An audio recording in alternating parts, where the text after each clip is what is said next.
बिस्मिल्लाहिर्रहमानिर्रहीम अस्सलाम वालेकुम। हम बात कर रहे थे डिग्री या स्किल की और मैं आपको अपनी कहानी भी साथ साथ थोड़ी थोड़ी सुनाता जा रहा था। आज हम इस बात को थोड़ा आगे लेकर चलते हैं। तो जब मैं स्कूल में था तो मेरा शुमार थोड़े अच्छे स्टूडेंट्स में होता था। थोड़े अच्छे इसलिए कि अपने सेक्शन में मेरी आमतौर से थर्ड फोर्थ पोजीशन बन जाती थी। एक आध दफ़ा सेकंड भी बन गई।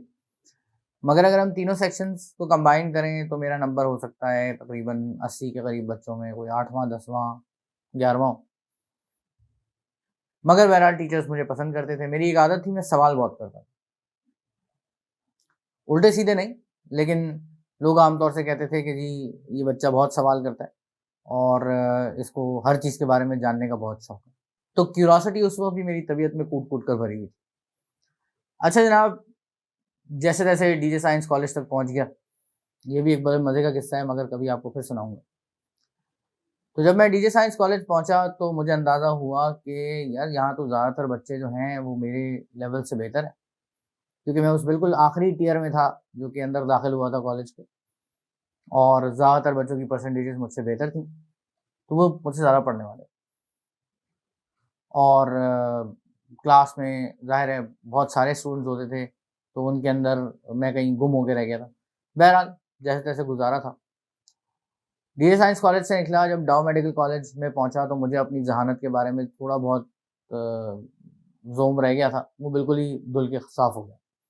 उसकी वजह ये थी कि वहाँ पे पूरे शहर की क्रीम थी और उनमें एक से एक होशियार और समझदार और ज़हीन बच्चा मौजूद था। ऐसे लोग भी थे जिनको सारी-सारी बड़ी-बड़ी नंबर्स, फिगर्स, पेज नंबर के साथ याद होते थे, और जब वो अपनी ज़हानत का मुज़ाहरा हमारे सामने करते थे, तो हम साइड से कहीं इधर-उधर हो जाते थे कि भाई पता नहीं किस सैयारे से आए हुए लोग हैं।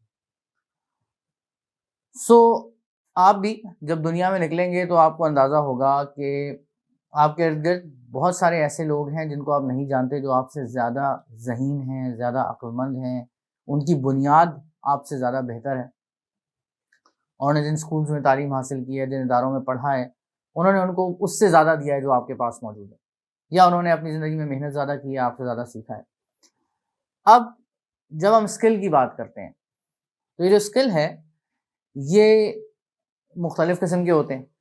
आजकल जो मार्केट में बहुत सारा चूरन बिखरा पड़ा है स्किल के बारे में, वो आपको 1 महीने, 2 महीने, 3 महीने, 4 महीने के स्किल सिखाने की बात कर रहे होते हैं कि उसके बाद आप लाखों कमाएँगे। अभी तक मैं ऐसे शख्स से नहीं मिला कि जिसने 4 महीने लगा के लाखों कमाना शुरू कर दिए हों। अल्लाह करे मुलाकात हो जाए। लेकिन ये आपको ज़रूर बताता चलूँ कि एक कॉन्सेप्ट होता है इकोनॉमिक्स का जिसको कहते हैं एंट्री बैरियर। एंट्री बैरियर से क्या मुराद है कि जिस कारोबार में इन्वेस्ट करने में या जिस भी मामले में इन्वेस्ट करने में आपको बहुत ज़्यादा इन्वेस्टमेंट चाहिए, उसमें मुकाबला हमेशा कम होगा। इसकी मैं आपको एक मिसाल देता हूँ। मिसाल के तौर पे जब मैंने एमबीबीएस किया, तो उसके बाद कुछ लोग क्लिनिकल साइड पे चले गए। मुझे पढ़ाने का शौक था तो मैं दूसरी साइड पे चला गया। ज़ाहिर है क्लिनिकल वाली साइड के जो लोग होते हैं उनकी इनकम बहुत ज़्यादा होती है।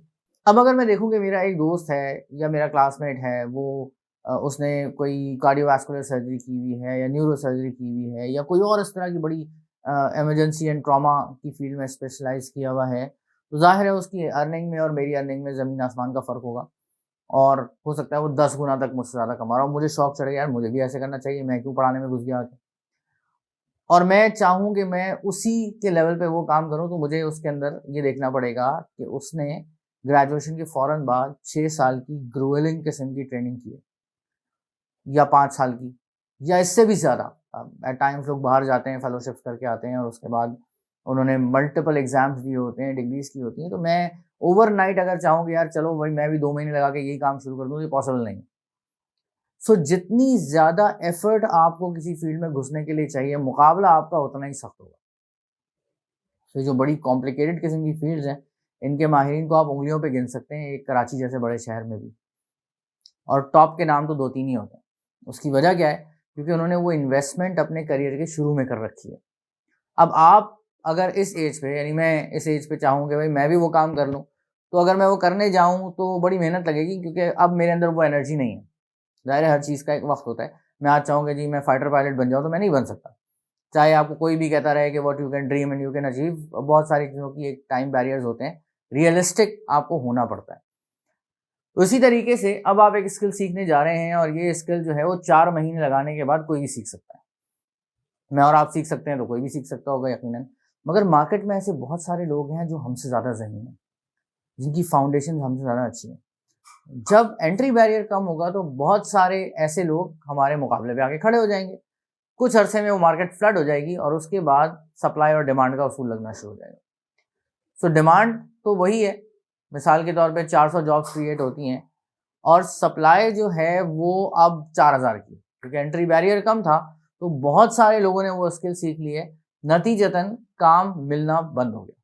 तो अब आप सोचेंगे कि चलें जी 4 महीने लगा के कोई और स्किल सीख लेते हैं, मगर फिर यही मसला है कि अगर वो स्किल सिर्फ 4 महीने में आ जाता है और उसके लिए आपको फीस भी शायद बहुत थोड़ी सी देनी पड़ती है या नहीं देनी पड़ती है, फ्री में कोई सिखा रहा है, तो वो सीखने वाले बहुत सारे लोग होंगे और उनमें बहुत सारे लोग आपसे ज़्यादा अक्लमंद होंगे।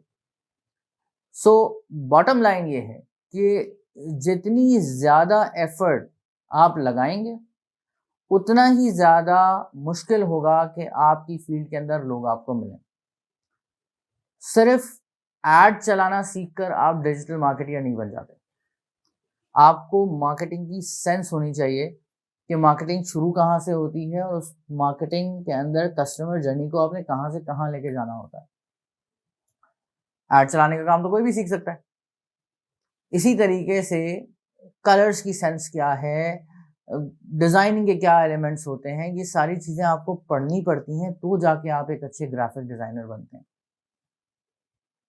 सो ये जो 4 साल की डिग्री होती है ये आपको मुख्तलिफ एस्पेक्ट्स देती है अगर आप इसको ढंग की जगह से कर लें।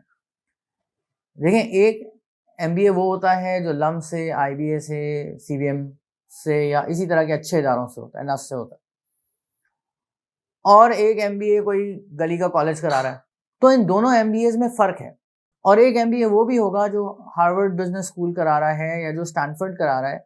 तो उस MBA में और हमारे MBA में और हमारी MBA की एक पूरी रेंज है कि एक बड़ी यूनिवर्सिटी, अच्छी बिजनेस यूनिवर्सिटी से लेकर एक गली मोहल्ले का कॉलेज वो MBA करा रहा है, तो उसमें कोई ना कोई फ़र्क तो होगा ना। ये फ़र्क क्या है?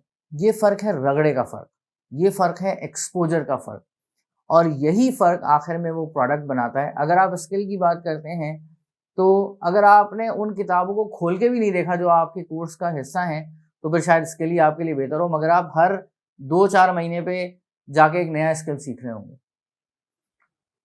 और दूसरी चीज़ ये है कि हम आगे चलेंगे तो हम करियर जॉब्स पे भी बात करेंगे कि एक करियर होता क्या है। ये जो करियर रिलेटेड जॉब्स होती हैं, लोग इनमें 25-25, 30-30 लाख रुपए तनख्वाह ले रहे होते हैं। तो अगर आप एक स्किल सीख के 2 लाख रुपए कमा रहे हैं और आपको उसके अंदर मुकम्मल तौर पे रोज़ाना के 8-10 घंटे काम भी करना पड़ रहा है और आप कंप्यूटर के सामने बैठे में, एक टाइम आएगा कि आप थक जाएंगे। सो बहरहाल डिग्री की अपनी एक अहमियत है, और अगर मैं दोबारा अपनी बात रिपीट करूंगा, आपका स्किल आपकी डिग्री को एनहांस करता है। आपने MBA किया है मार्केटिंग में और आपने उसके साथ डिजिटल मार्केटिंग भी समझ ली है अच्छे तरीके से, या एडवर्टाइजिंग को भी अच्छे तरीके से देखा है, या आप अपना कोई चैनल क्रिएट करके एक बहुत अच्छी वीडियोस बनाकर और लोगों को अपनी तरफ अट्रैक्ट कर सकते हैं, तो ये एक ऐसा स्किल है जो कि आपकी डिग्री को एनहांस कर रहा है। तो हमारा पैगाम तो भाई यही है कि डिग्री और स्किल साथ साथ। इंशाल्लाह फिर आपसे मुलाकात होगी। इसके साथ मुझे इजाज़त दें। अल्लाह हाफ़िज़।